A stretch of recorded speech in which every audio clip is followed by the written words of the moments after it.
Sanamente es una coproducción de CNN Chile con Fundaciones Rasmus y Grupo K.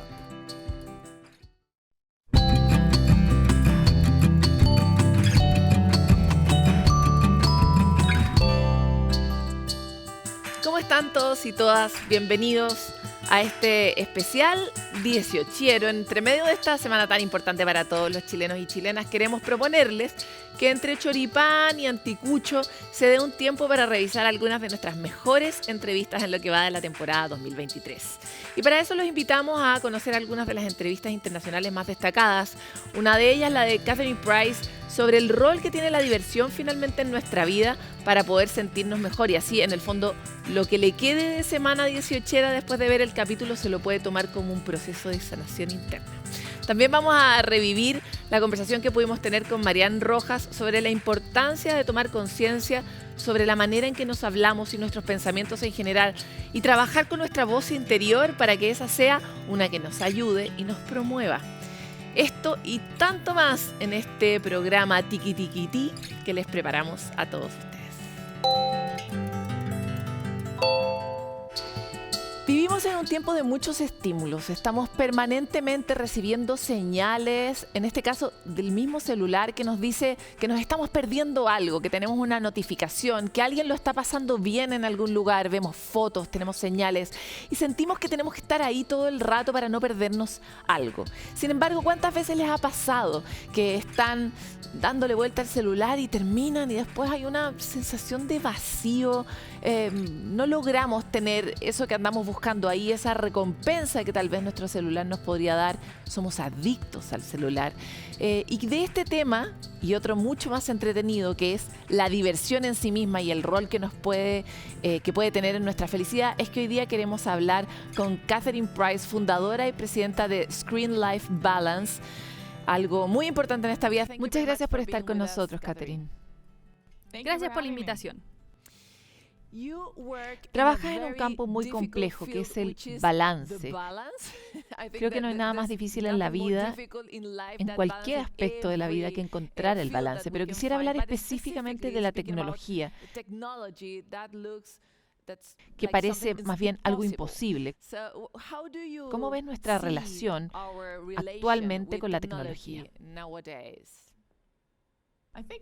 Creo que es desafiante porque la tecnología juega un rol importante y muchas veces esencial en nuestras vidas.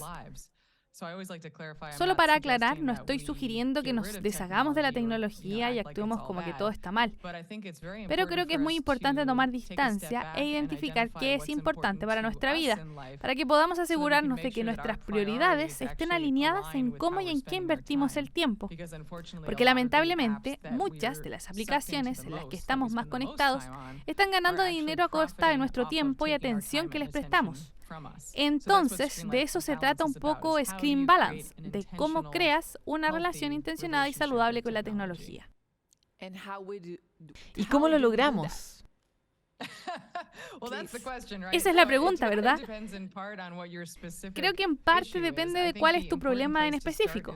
Un buen punto de partida es la autorreflexión, que puede ser preguntarte cuáles son tus prioridades en la vida actualmente, en qué quieres ocupar tu tiempo y tu atención, que es uno de los recursos más valiosos. Y por último, puedes preguntarte cómo la tecnología me está ayudando a lograrlo o cómo se está intrometiendo en el camino. Porque queremos ser bastante exactos con lo que estamos intentando cambiar. No quieres solo decir las pantallas son malas e intentar restringirte arbitrariamente. Quieres decir, bueno, necesito revisar mi correo del trabajo para ciertas funciones, pero no necesito estar haciéndolo a altas horas de la noche. O realmente disfruto viendo películas, pero tampoco quiero llegar al punto en que llevo 7 horas viendo televisión, porque no hay pausas entre medio y no me he levantado del sillón.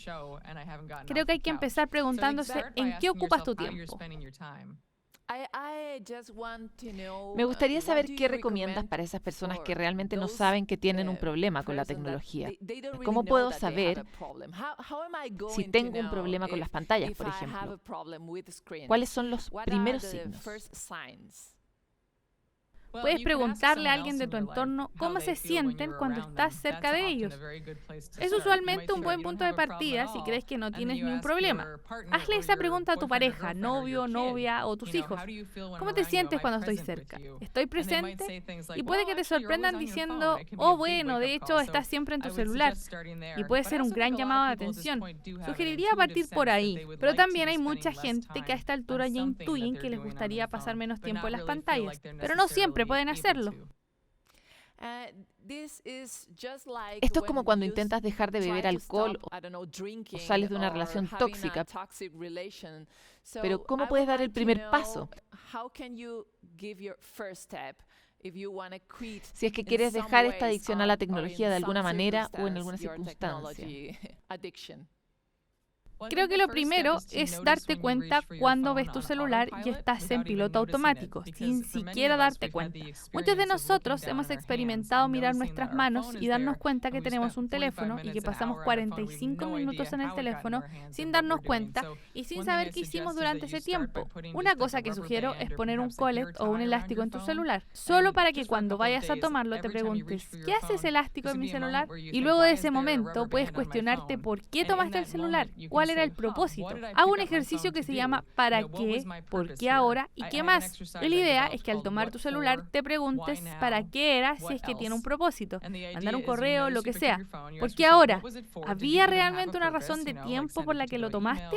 ¿O fue una respuesta emocional? Por ejemplo, te sientes ansioso y quieres calmarte un poco. O estás aburrido y quieres distraerte. Una vez que identifiques eso, ¿por qué estás haciéndolo ahora? Puedes avanzar hacia el último paso que es ¿qué más? ¿Qué más podría hacer para alcanzar el mismo resultado? Caminar una vuelta a la manzana en vez de acudir a las redes sociales para tranquilizarte. Si te sientes solo, podrías llamar a un amigo en vez de estar en el Instagram, etc. Tal vez decidas que quieres hacer nada, lo que es genial, pero dale un descanso a tu cerebro. También, al final del proceso, puede ser que decidas seguir en tu teléfono y también está bien. No tiene nada de malo en sí mismo estar en el celular. Lo que estamos intentando es que cuando lo hagas, sea el resultado de una decisión que tomaste consciente. Claro, me pregunto por las personas que realmente tienen una adicción. Es cuando llegas a ese punto en que te das cuenta que es un problema, que no es sano estar tanto tiempo, que no es una dinámica normal y deberías parar. Tal vez esa conversación con tu pareja o con tus hijos es clave para identificarlo.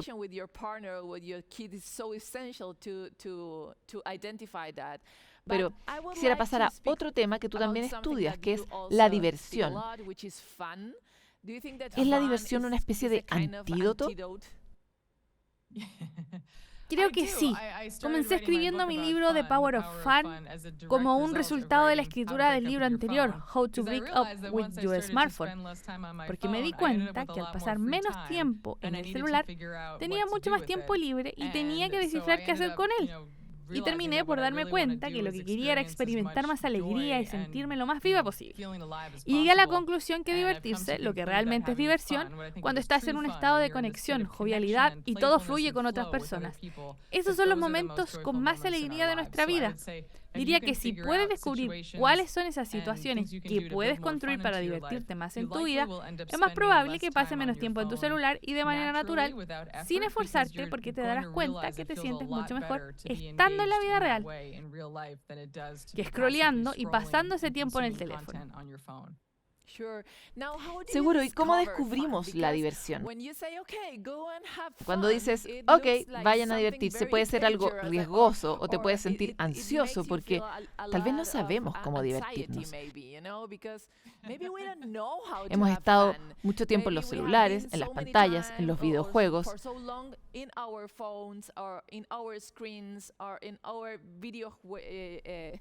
Lo siento, lo había dicho en español, pero no sabemos cómo divertirnos, cómo acercarnos a ese campo que a veces es desconocido.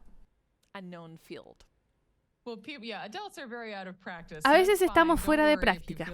No te preocupes si te sientes ansioso o perdido.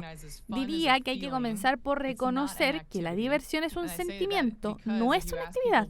Y lo digo porque si le preguntas a la gente qué es la diversión, lo más probable es que te conteste con una lista de actividades que ellos disfrutan, como bailar o escuchar música. Y eso puede ser que te lleve a divertirte. Pero todos hemos tenido experiencias en que hacemos la misma actividad y a veces resulta divertido y en otras oportunidades no. Entonces, quita la presión, porque no es una actividad, no es necesario que gastes dinero, no es necesario que vayas a algún otro lugar fuera de tu vida cotidiana. Recomiendo a las personas que piensen en 3 a 5 situaciones, recuerdos que se les vengan a la mente, que describirían como muy divertidos. No tienen que ser algo dramático. Recuerdo que una persona una vez me contó sobre un momento en que era pequeño y estaba bajo la lluvia con su abuelo, sin paraguas, y se empaparon. Y era un recuerdo hermoso. No es necesariamente que sea dramático, pero cuando piensas en estas experiencias, comienza a pensar si hay temáticas en común, si hay actividades que te provocan sentirte así, o estabas con alguien que provoca sentirte divertido. Hay escenarios en particular que te llevan a divertirte más. Pienso que son nuestra colección personal de imanes que atraen la diversión. Y los míos son distintos a los tuyos. Pero el punto es que si puedes identificar estos imanes, vas a hacer mejor uso de tu tiempo libre al priorizar las cosas que realmente te conecten al estado de diversión. Y ese es un gran paso, pero a los adultos les recomiendo que no intenten ser perfectos, no se juzguen, solo piensen en esos momentos que les trae diversión, busca esas situaciones, personas y actividades que te llevaron a sentirte así. Cuando reconectaste con tus actividades divertidas, ¿tuviste alguna nueva adicción? ¿Sentiste el efecto de vivir con más frecuencia la diversión, por ejemplo? ¿Crees que es contagiosa? Creo que sí es contagiosa. Puedes verlo cuando estás con ciertas personas que provocan esa sensación cuando estás cerca de ellos. Y luego ves algo sobre su actitud, sobre cómo se actúa, de su forma de ser. Hace que te sientas divertido. Diría que la diversión es muy energizante. De hecho, es muy buena para la salud física, porque reduce el estrés y nos hace sentir socialmente conectados, lo que es increíble para nuestro cuerpo. Pero también nos puede hacer más creativos y productivos. Muchos de nosotros podríamos tener la concepción errónea de que la diversión y el trabajo son cosas distintas, pero de hecho, si puedes disfrutar de ese trabajo, vas a trabajar más y mejor y te vas a sentir más conectado con las personas con las que compartes. Pero sí, creo que mientras más te diviertas, más diversión vas a querer. Y la parte gratificante de esto es que, como decía antes, eso significará que naturalmente tu tiempo en pantalla disminuirá, porque estarás poniendo más esfuerzo en las cosas que realmente te hacen sentir diversión.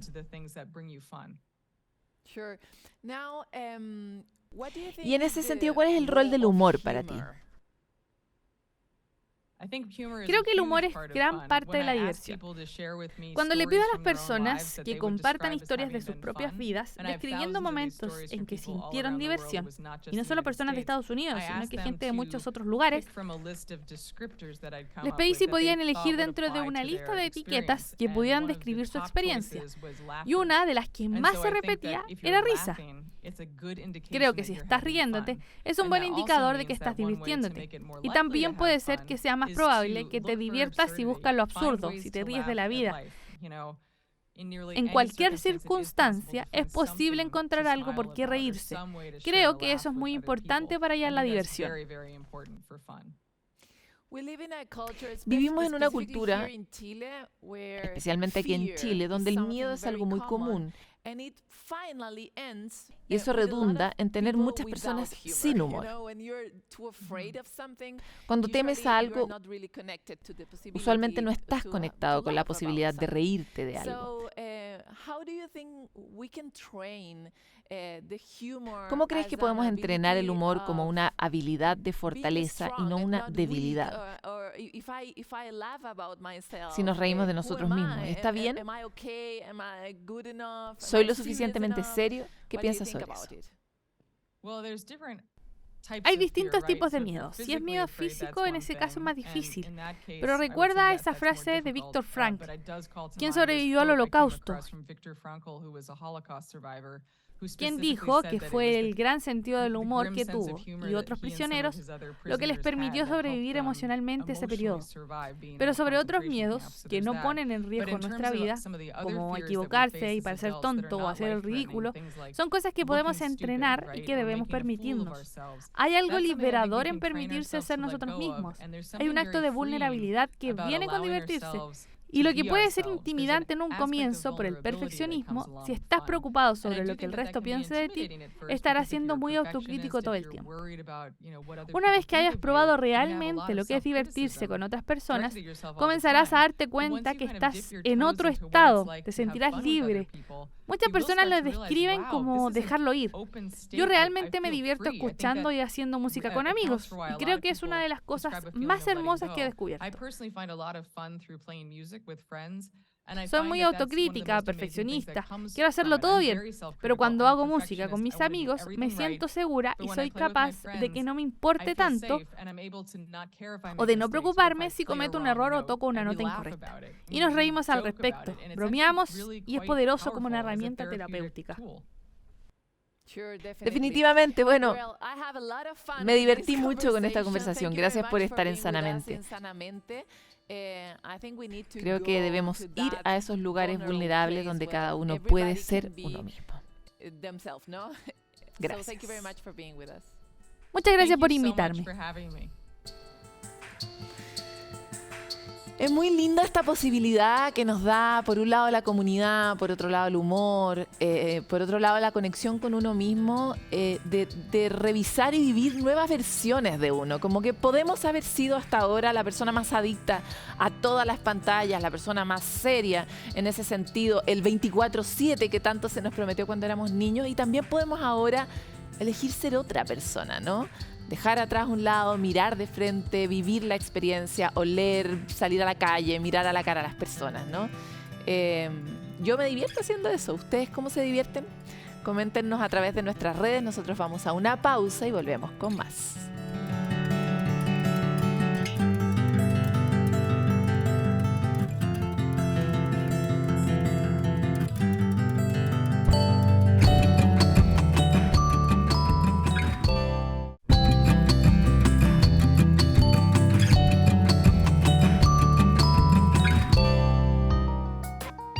Nosotros que nos criamos en paradigmas donde las cosas estaban como separadas, nos ha costado entender los nuevos hallazgos de la ciencia y de la neurociencia, unos que cuentan que, por ejemplo, el cerebro y nuestro estómago están directamente conectados, y lo que comemos y la manera en que funciona el ecosistema de nuestro estómago, la microbiota, los distintos microorganismos que viven en nuestros intestinos, afectan directamente nuestras emociones. ¿Está sorprendida y sorprendido con lo que le cuento? Pues entérese más en la siguiente nota. Nuestro cuerpo es el hogar de muchos microorganismos. De hecho, el número de bacterias es 10 veces más que el de células humanas. A este conjunto que se encuentra en diferentes partes del cuerpo se le llama microbiota. ¿No lo habías escuchado? No te preocupes, no eres el único. La microbiota, no he escuchado nunca sobre la microbiota. O sea, me suena como alimentación o algo así. Bueno, para que lo sepas, es el conjunto de microorganismos, virus, bacterias y hongos que tenemos en todo el cuerpo y que cumplen un rol fundamental en nuestra salud. En su mayoría, la microbiota está en la zona del colon y tienen como misión digerir alimentos, pero también en parte son responsables de nuestras emociones. Si contamos, somos más microbianos que humanos. Muchos de ellos, estos microbios, juegan un rol muy importante en la fisiología del humano o del animal. Estamos acostumbrados como a esta mirada dicotómica, ¿no es cierto? Como cerebro, mente por un lado y cuerpo como por el otro lado. Y al final hoy en día sabemos por múltiples investigaciones, y no solo por lo que pasa en el sistema digestivo, que es un sistema interconectado. No es casualidad la frase «el estómago es el segundo cerebro». En esta parte del cuerpo también hay neuronas y la conexión entre mente y estómago es más fuerte de lo que creemos. La bacteria estimula una molécula en el intestino que se une a un nervio que de hecho conecta el intestino con el cerebro, que se llama el nervio vago. Y ese nervio es una autopista que termina estimulando una región del cerebro que produce oxitocina, que es una hormona que es requerida para el comportamiento social. Mi estómago es súper emocional. Yo si estoy triste, estoy enojada, no como. Tienes una reunión de apoderados, por ejemplo, que tú sabes que va a ser muy difícil, tenías el estómago apretado, comes poco o la comida no la procesas bien. Por eso atender nuestro cuerpo a partir de lo que comemos puede ser clave para un mejor estado de ánimo. Asegurémonos que la guatita está ok, ¿no es cierto? Que la microbiota está ok, y luego vamos a ver cómo seguimos construyendo la salud. Los pensamientos, las emociones no emergen de una nube de cosas, emergen de cosas biológicas. Y lo otro es como mi relación con los alimentos, que es un temazo que ya tiene que ver con los aspectos psicológicos de la conducta humana. Se sabe que eso es importante, sin embargo, no siempre se toma tan en cuenta, y yo lo puedo ver en la consulta con algunos jóvenes adolescentes que me voy dando cuenta que están con bajo ánimo, que tienen problemas de concentración, que andan mal, que están más irritables también. Y muchas veces puedo detectar cuando hago alguna indagación que eso ha tenido que ver con que están alimentándose mal. De hecho, diferentes estudios han demostrado la importancia de la microbiota en trastornos de salud mental. Uno publicado en la revista Nature de la Universidad de Trento hizo la comparación entre la microbiota de una persona con depresión y otra sin. Los resultados demostraron la importancia en la alimentación. Estas dietas altas en plantas, que lo que hacen justamente elevan fuertemente estas bacterias. Entonces, esto posiciona la alimentación como un factor importante para enfrentar la depresión. Obviamente hay múltiples tipos de depresión, porque a través de la alimentación se emulan bacterias que favorecen la salud mental. El mayor consenso es adoptar una dieta y una alimentación basada en plantas. Incluye semillas, granos, legumbres, frutas, verduras. Y si a eso le podemos meter algunos fermentados, ahí estamos como en el top de línea de lo que recomienda la nutrición. Y hay un número mágico que han descubierto que si tú puedes incluir 30 tipos de plantas diferentes en la semana, probablemente estás haciendo como la pega bien. Escuchar a nuestro cuerpo y entregarle los nutrientes que realmente necesita también permite alimentar nuestra mente de una mejor manera, porque cuerpo sano, mente sana. Mejor tener amigos que plata, dicen muchos, porque la amistad es uno de los sostenes de las relaciones y de la sociedad como la conocemos. ¿Por qué es tan bueno tener amigos? ¿Por qué deberíamos cuidar y promover la amistad? Se los contamos en la siguiente cápsula. La amistad es un vínculo que se caracteriza por ser un vínculo no sanguíneo, significativo para la persona que lo siente y que trae beneficios afectivos o trae satisfacción a la persona que siente este vínculo de amistad. Tener vínculos o tener gente a la que nosotros llamamos amigos, amigas, ¿cierto? Es importante para el bienestar personal. Tener una percepción de que tenemos apoyo social, de que hay gente con la que podamos contar, es tremendamente beneficioso para la salud. Se ha visto, de hecho, que la gente que cuenta con apoyo social, que se siente apoyada socialmente, vive más, vive mejor, se mejora antes de enfermedades, incluso sana antes en heridas, responde mejor a tratamiento. En general, ayuda muchísimo al bienestar personal. Actualmente, producto de la sociedad moderna, de los sistemas económicos, de cómo se organiza los grupos sociales, la sociedad en general, se está viviendo una epidemia de soledad. ¿Qué quiere decir esto? Que la gente se siente muy sola y es bastante paradójico en un momento donde estamos hiperconectados. Una forma de lidiar con esta epidemia de soledad y lidiar con la gente que se siente sola, que podemos ser nosotros mismos, ¿cierto? Es buscar comunidades, buscar actividades que sean hechas en grupo. Cualquiera sea esta, pueden ser actividades a nivel de los vecinos, actividades a nivel de la comuna, algo que nos guste, leer, bordar, cocinar, hacer deportes, los animales, o sea, tener algún tipo de actividad que nos lleve a conectarnos con otros que puedan compartir ese gusto.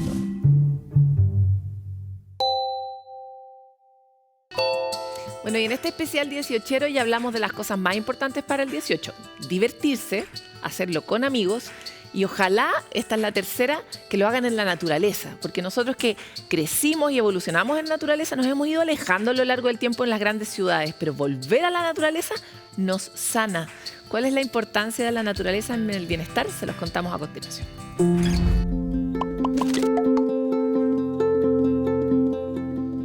Desde nuestros orígenes, nuestros antepasados han estado en conexión directa con la naturaleza. Hoy, el estilo de vida con calles, edificios, ha alterado ese encuentro directo.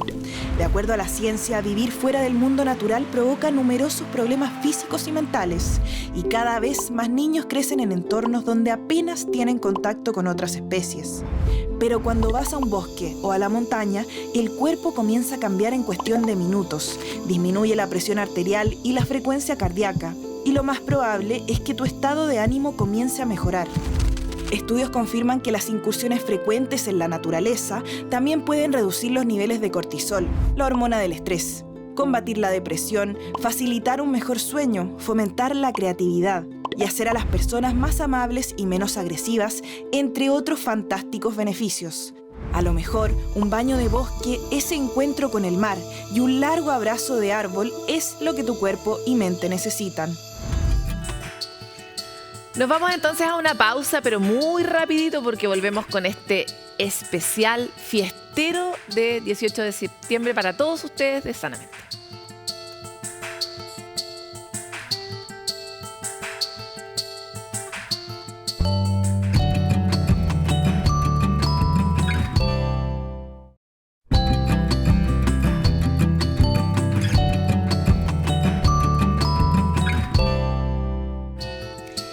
¿Qué somos? Somos nuestras ideas nos determinan, somos más que nuestras ideas y podemos ser independientes de ellas. La verdad, hoy sabemos que los humanos a través de su mente pueden llegar a un nivel de control de su vida muy fuerte. Sin embargo, poco responsables somos a veces cuando nuestras emociones rumean en un sentido que nos daña, ¿no? ¿Cómo podemos hacer que nuestros pensamientos no nos afecten y al contrario, que nos promuevan, que nos ayuden a desarrollarnos? Para hablar sobre esta pregunta tan importante, vamos a hablar hoy día con una persona que queremos tener hace mucho tiempo aquí en Sanamente y es Marianne Rojas Estapé, psiquiatra y autora de famosos y bestseller libros como, por ejemplo, Cómo hacer que te pasen cosas buenas y también Encuentra tu persona vitamina. Estas conversaciones de alguna forma uno las tiene muchas veces con los amigos, pero hoy día las vamos a tener con una persona experta. Muchas gracias por estar aquí. Muchísimas gracias a todo el CNE, mi querida Paloma. Muchas gracias por este ratito juntas y poder hablar de estos temas que tanto nos interesan. Marianne, la primera pregunta que te tengo que hacer es, ¿nos afectan nuestros pensamientos? Efectivamente, nosotros somos mucho lo que pensamos. Cuando nosotros pensamos hay un impacto muy importante en nuestra salud. Yo suelo explicarlo de una forma básica, pero para que todos lo entendamos. Cuando nosotros estamos en una situación de miedo, cuando tenemos una situación de supervivencia, nuestro cuerpo se pone en modo alerta, pues en ese momento salimos corriendo y todo nuestro cuerpo se prepara pues, para huir o luchar. Si vas caminando por la calle y de repente aparece un atracador o un ladrón, pues se activa la hormona de alerta, que es la hormona del cortisol, y tú en ese momento mueves todo tu cuerpo para poder luchar o huir. Lo que se descubrió hace unos años es que mi cuerpo no distingue una amenaza real de una imaginaria. Es decir, cuando yo empiezo a imaginarme, y si voy por esta calle y me atracan, y si no llego a fin de mes, y si mi jefe me echa, y si mi pareja me está siendo infiel, y si mi hijo está en las drogas, y si, ese conjunto de pensamientos que rondan constantemente mi mente tienen un impacto directo en mi salud, porque mi mente y mi cuerpo no distinguen una amenaza real de una imaginaria. Es decir, cuando yo me pongo a pensar en modo miedo, en modo soledad, en modo trágico, en modo drama, mi organismo detecta que algo malo está sucediendo y en ese momento activa el cortisol. El cortisol es una hormona cíclica, por las mañanas está alta y a lo largo del día baja hasta su punto más bajo por la noche. Cuando yo vivo intoxicado de pensamientos negativos, reales o imaginarios, me intoxico de cortisol. Y esa intoxicación de cortisol va a tener cambios a nivel físico, psicológico y de conducta.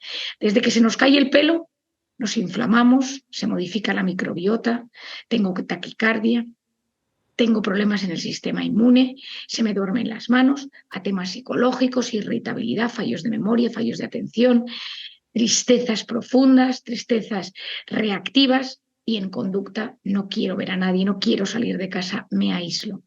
Tenemos que entender que cuando vivimos constantemente inundados de pensamientos negativos, eso tiene un impacto directo en mi salud. Y también pasa lo mismo al contrario, Paloma. Cuando nosotros tenemos nuestra mente con pensamientos de gratitud, de compasión, de amor, de cariño, recuerdos buenos del pasado, pues hay un impacto positivo en mi cuerpo. Marian, me gustaría detenerme un poco frente a lo que dices también. Una cosa que has descrito muy claramente es cuando uno de alguna forma está proyectando con la mente un futuro desastroso, ¿no? Y ahí habemos muchos que tenemos ese problema y que tratamos de controlarlo porque es muy complicado, ¿no? Pero por otro lado, hay una semilla, hay muchos que plantean que de alguna forma la manera en que uno se habla, la manera en que cómo se trata, ¿no? Qué tan compasivos somos con nuestros errores, cómo nos castigamos mentalmente cuando cometemos errores, también influye finalmente en este ecosistema de virtuoso o este ecosistema vicioso. Y ahí el rol, por ejemplo, de cómo los padres o las madres le hablamos a nuestros niños y niñas podría tener un impacto. ¿Nos puedes hablar un poco de eso, de cómo el lenguaje con nosotros mismos nos influye también? Sí, efectivamente. Mira, has sacado un tema que me encanta y me apasiona y es uno de mis campos de estudio y sobre todo de trabajo en terapia con todos mis pacientes. Vamos a ver. Hay una cosa que yo denomino la voz interior. La voz interior es cómo me trato. Esa voz interior va ocupando casi el 50% de mi día. Has engordado, tu jefe no te hace caso, tu pareja está distante, la suegra, el cuñado, el compañero, vas por la calle. Las mujeres tenemos esta voz interior las 24 horas al día, los 7 días de la semana, por cómo funciona el procesamiento de nuestros pensamientos y de nuestras emociones, y en los hombres funciona distinto, es menos intenso, pero aún así también tienen esa voz interior que a veces te dice no lo hagas porque no lo intentes porque no lo vas a conseguir, o te dice esta persona te está haciendo de menos. Entonces, esta voz interior en neurociencia tiene un nombre que se denomina red neuronal por defecto. Yo lo denomino voz interior porque es más sencillo, pero esto es un nombre que lo descubrió el investigador Marcus Reichle haciendo unas investigaciones y que de repente se dio cuenta que gente a la que le decía, haciéndoles pruebas de imagen, tipo resonancias magnéticas, escáneres cerebrales, les decía, ahora no pienses en nada. Y esa persona seguía teniendo actividad cerebral. ¿Qué se descubrió? Que existen los pensamientos cuando no queremos pensar en nada. Todos nos hemos dado cuenta que tenemos esa especie de voz automática constante. Esto en terapia es clave, porque a mí me pasa y me sucede mucho en consulta, que vienen pacientes que no salen porque tienen la culpa. Me equivoqué, no tomé la buena decisión, no me tenía que haber casado con esta persona, haber hecho esta inversión, haber tomado este trabajo, o de repente personas que constantemente tienen el síndrome del impostor, yo no debería estar aquí trabajando, yo no me merezco esto, o voz interior de inferioridad, nadie me quiere, nadie me considera. Entonces, y hay diferentes variantes, ¿no? Entonces, cuando yo en consulta trabajo la voz interior, para mí es clave, porque para superarse en esta vida, para ser dueño de uno mismo, para sacar la mejor versión, uno tiene que tener una voz interior adecuada, porque esa voz interior va íntimamente ligada a mi autoestima y a la actitud que yo tengo en la vida, a la forma que yo tengo de enfrentarme a los problemas, a los retos, a los disfrutes, a las alegrías. Y empecé a investigar de dónde venía esa voz interior. Empecé a ver de dónde venía ese rum rum constante. Y me di cuenta, haciendo la técnica del EMDR, que es una técnica que yo empleo mucho para el trauma, y haciendo mucha psicoterapia, me di cuenta que muchos de estos pacientes, con esa voz interior de tú esto no te lo mereces, tú no lo vas a conseguir, seguro que te pasa algo malo, venía muchas veces de voces de la infancia. ¿Qué significa? Yo lo denominé en mi libro Encuentra tu persona vitamina, yo lo denominé la voz interior y la grabadora en la infancia. E hice una hipótesis psicológica, que no es neurocientífica, sino que es psicológica, en la cual yo explico que cuando un bebé nace es como si le metieran un microchip en blanco en el cerebro. En ese microchip se van grabando muchísimas cosas que le van sucediendo. Hay una parte que viene con los genes, hay una parte que viene con la propia evolución del ser humano y hay una tercera parte que viene con lo adquirido. En esa parte adquirida hay un factor súper importante. Si hay padres que me están escuchando o educadores, me interesa muchísimo que lo entiendan. ¿Cómo hablan mis padres entre ellos o mis figuras de cuidadores entre ellos? ¿Cómo hablan de mí y cómo me hablan a mí? Es decir, una madre que a su hijo le dice: tu hermano es más listo que tú, ya te podrías portar como tu primo. Un profesor, un abuelo que constantemente hace comparaciones, que hace de menos: eres un pesado, eres un intenso, no hay quien te aguante, no vas a llegar a nada en esta vida. Hay un momento dado que esa grabadora empieza a bajar la intensidad y le damos al play. Todo esto, lógicamente, es una metáfora. Y esa voz interior vuelve. Si tú, Paloma, cualquiera de nuestras personas, de nuestros chilenos que nos están saludando, se pone a pensar y dice: a ver, ¿yo cómo me hablo cuando no me hablo bien? Y te sale una voz, te sale una frase. Analiza quién te habló así en algún momento de la vida o quién hablaba de ti así. A veces suele ser en la infancia, pero a veces sucede que ha sido una pareja que no nos trató bien, que nos hizo de menos, que no nos consideraba, donde nos sentíamos inferiores. Y en ese momento esa persona tiene un impacto directo. Es decir, hay como dos cosas fundamentales. Una es entender que nuestro cerebro, por razones que aún desconocemos, pero que están en plena investigación, tiene una red siempre activa de pensamientos, que hay que educar esa voz interior, que esa voz interior tiene que ser nuestra aliada en la vida. Si yo tengo una voz interior que me trata mal, Paloma, esto es súper importante y ojalá que los que me están viendo sean capaces de entenderlo bien. Se ha demostrado científicamente que cuando yo me hablo mal, yo reconozco, yo asumo que las personas me están tratando peor. Es decir, muchas de las personas que se tratan mal automáticamente detectan que el entorno es hostil. El jefe, el compañero, el cuñado, el amigo, el que sea, me está mirando mal. Marian, me encantaría entrar un poco más en ese tema y particularmente en cómo podemos dar vuelta esa tortilla, porque lo que planteas nos es muy familiar, ¿no? O sea, uno mismo se ha hablado mal, de alguna forma puede reconocer esa pista o la puede buscar. Y también trata de cambiar ese patrón con los hijos muy erráticamente, la mayoría de las veces, pero tratando, ¿no?, de hacer algo diferente en esa manera de hablar. Pero sin embargo, para muchos nos parece una tarea titánica romper ese circuito. El circuito tóxico de imaginar que el futuro puede ser un desastre y el circuito tóxico de castigarnos permanentemente con nuestra propia autopercepción. Por lo tanto, ¿cómo lo rompemos y qué tipo abdominales mentales podemos hacer cotidianamente para poder ser virtuosos con nosotros mismos? Bueno, es una pregunta muy importante, Paloma, y yo creo que es clave. Lo primero es entender por qué soy así. Es decir, esto viene por mi infancia, por cómo eran mis padres. Uno puede decir: es que mi padre era igual. O sea, hay una parte de nuestro carácter, de nuestra personalidad, de nuestro desarrollo cognitivo que viene por la herencia. Hay otra que viene por mi infancia. Si yo he tenido una infancia súper exigente, padres controladores, o yo he desarrollado una personalidad exigente, perfeccionista, que me gusta tener todo bajo control, la probabilidad de que yo me hable mal sobre el futuro es enorme, porque por mi forma de ser, por mi forma de procesar los pensamientos y mi personalidad, yo necesito ponerme en lo peor para poder buscar soluciones. ¿Por qué puedo convertirme en alguien controlador? Por un lado, porque mi familia me enseñó a ser controlador, o por otro lado, porque debido a que yo no controlé mi vida, me hicieron daño. Ejemplo, un paciente que he visto hoy es una mujer extremadamente exigente y controladora porque durante su infancia sus padres la descuidaron muchísimo y sufrió un abuso sexual. Ha desarrollado una personalidad controladora y siempre ve riesgos, retos, problemas, posibles amenazas en todo el entorno. Por otro lado, una de las cosas que yo tengo que entender es si es por mi biografía, si es mi forma de ser. Soy una persona negativa, soy una persona pesimista, soy una persona controladora, soy una persona exigente conmigo misma, soy una persona hipersensible que me dramatizo con la realidad. Y lo siguiente, cuando yo me entiendo, es comprender si hay algo que yo puedo empezar a cambiar. Es decir, ¿Es objetivo lo que yo pienso de mí o es a dramatizar? ¿Hay algo de lo que yo pienso negativo que tiene una causa o es que de golpe me he convertido en alguien así? La mayor parte de las veces tiene una explicación y hay que desactivar ese origen. Si es la forma de ser, hay que trabajar la forma de ser. Si el problema es que soy extremadamente exigente, yo tengo que trabajar mi exigencia. Si mi problema es que soy muy controlador, es que yo tengo que empezar a trabajar eso. Si mi problema es que yo he tenido una infancia dolorosa, una juventud complicada, una pareja que me ha tratado mal y se ha desarrollado a lo largo de los años, tengo que sanar eso.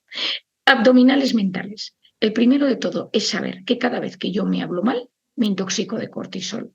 Cuando yo me intoxico de cortisol, modifico mi microbiota, pierdo años de vida, disminuyo el flujo de sangre en zonas cerebrales encargadas de la memoria, de la atención, de la concentración.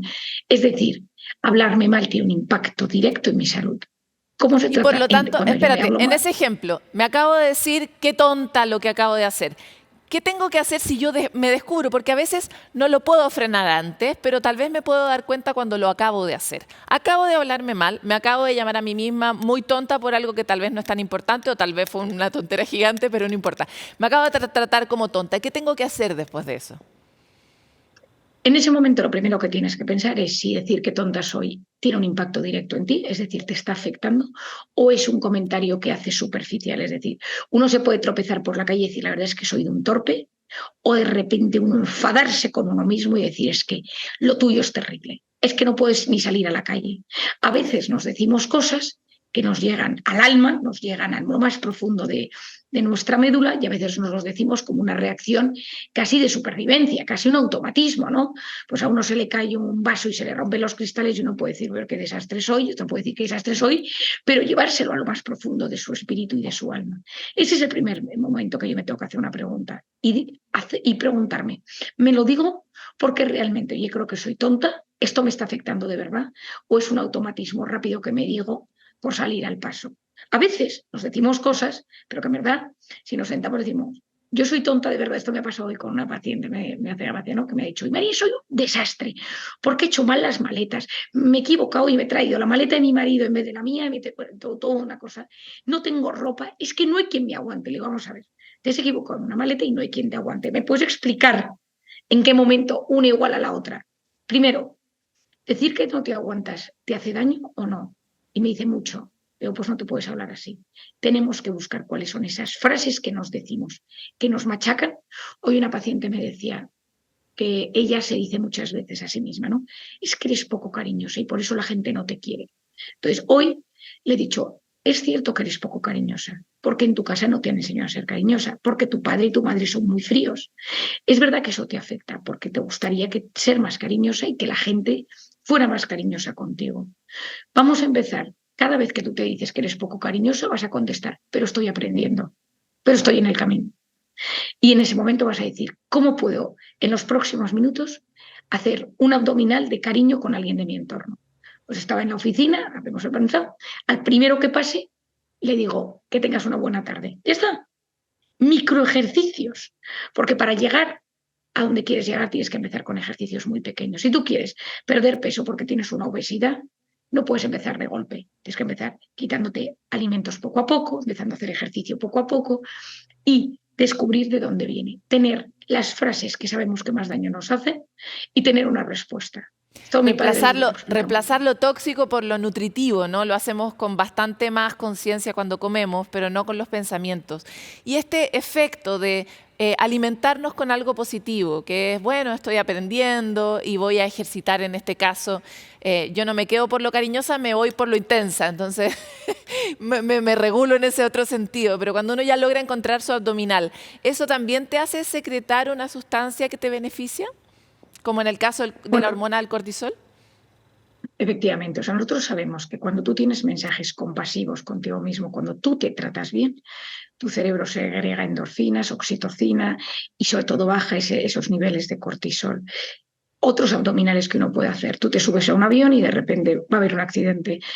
No me da miedo el avión y si las turbulencias y si pasa algo, ¿no? Y entonces empiezas con pensamientos negativos.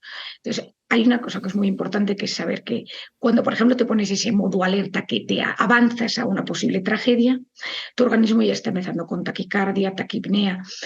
Entonces, regular la respiración en ese momento y tener unos minutos de respiración e inspiración profunda diciendo, hay un piloto, sabe conducir, estoy seguro de que puede manejar bien el avión, estoy al lado de una persona y voy con más gente, tiene mecanismos de emergencia. Es decir, el irte repitiendo mensajes que te relajan con inspiración y respiración profunda calman el sistema nervioso simpático, el de alerta. Cuando nosotros tenemos los pensamientos por un miedo que puede suceder o por algo malo que yo me digo, porque son dos cosas distintas. Una es, va a pasar algo malo, no me van a aceptar en el trabajo, mi pareja me puede estar siendo infiel, o yo no valgo, no eres suficiente, eres impostora en tu trabajo, etc. Eso tiene un impacto en mis células. Cuando yo me empiezo a hablar bien, hay circuitos cerebrales que se modifican. Yo soy capaz de ver cómo hay más amor en el entorno y yo en ese momento me doy cuenta que el mundo es un lugar menos tenso para vivir. Yo salgo de ese modo alerta. El problema es que el ser humano no está diseñado para vivir en modo alerta. El ser humano está diseñado para vivir a veces en modo alerta, en modo miedo, y a veces salir del modo alerta y entrar en el parasimpático, donde yo me relajo, donde yo me recupero, donde yo soy capaz de hacer las cosas poco a poco mejor. Y en ese momento mi sistema inmune se recarga. En ese momento mi organismo es capaz de sacarlo mejor. Yo entro en el sistema nervioso parasimpático cuando duermo profundamente y plácidamente, cuando medito, cuando respiro, cuando pues hago oración. Es decir, en esos momentos entro en el parasimpático. Lo más importante es diagnosticar por qué me trato, cómo me trato, de dónde viene, cuáles son esas palabras, esos conceptos que dices, me voy a quedar solo, no te mereces tener a una pareja por tu forma de ser, ¿no? Esta otra frase que me decía antes de ayer un paciente mío, que es un tío muy complicado, una persona muy complicada, y me decía, es que, Marian, yo no me merezco tener pareja y yo me merezco estar solo toda la vida. Eso es destructivo para el organismo, porque tú te vas visualizando. Y hay un último tema, Paloma, importante, que es que cuando yo visualizo las cosas, hay una zona de aquí del tallo encefálico que se denomina el sistema reticular activador ascendente, que es un filtrador de todo lo que sucede, de todos los estímulos. Está muy encargado de los núcleos de la atención. Entonces yo me enfrento a una realidad y yo digo, yo quiero encontrar trabajo en computadoras porque se me da bien la informática y voy a buscarlo y creo que puedo. Mi cerebro es muy agradecido a que yo le meta ilusiones, a que yo diga que algo puede pasar. Le gusta que te ilusiones, que te esperances. Le encanta y en ese momento hace todo lo posible por buscar oportunidades en tu entorno relacionadas con eso. Yo quiero encontrar un apartamento para alquilar, para rentar. Y entonces, ¿qué? Me gustaría que tuviera terraza y me gustaría que fuera en esta zona. Entonces él empieza a buscar. Si yo a mi cerebro no le doy ilusiones, mi cerebro se engancha a temas superficiales, emociones instantáneas, las pantallas, las redes sociales, TikTok, Instagram, pensamientos rumiativos, negativos, me meto en unos hoyos de pensamiento terribles. Entonces yo le tengo que dar ilusiones a mi cerebro. Qué lindo. Porque un cerebro con ilusiones es un alma, es un espíritu que le pueden pasar cosas buenas. Bueno, así también ha sido la evolución humana, ¿no? Una seguidilla de ilusiones que se han trenzado entre las personas. Te quiero agradecer mucho, Marian, por esta entrevista. Se nos queda muy corta, así que te vamos a invitar. Ojalá nos vuelvas a recibir por segunda vez en Sanamente. Eso espero, con mucho cariño. Has sido una persona vitamina para toda nuestra audiencia y para mí también. Muchas gracias por estar aquí. Muchas gracias y espero en el 2024, estoy empezando a organizar un viaje a Chile y así que espero poder conoceros a muchos de vosotros personalmente. Un grandísimo abrazo desde España. Igualmente para ti, te tendremos acá con mucho gusto. Que te vaya bien. Antes de irnos, como siempre, les queremos dejar una recomendación. No todo es fiesta para algunos en estas fiestas patrias y por lo mismo para quienes lo estén pasando mal en el contexto de una relación de pareja, es que les queremos dejar esta recomendación de Fundación Antonia, que atiende justamente a sobrevivientes de la violencia dentro de las relaciones de pareja y les da compañía a todas esas personas que les ha costado mucho, por ejemplo, desvincularse de estas relaciones más bien tóxicas, de sus agresores. Independiente de su identidad de género y orientación sexual, siempre van a tener una mano que los acompañe en esta fundación. Tiene un equipo capacitado que tiene todas las distinciones para darles herramientas en un momento tan complicado como puede ser ese. Pueden encontrarlos a través de las redes sociales utilizando el mismo nombre o en su sitio web www.fundacionantonia.org. Nosotros nos vamos y volvemos otra vez con un capítulo nuevo de Sanamente las próximas semanas. Nos vemos.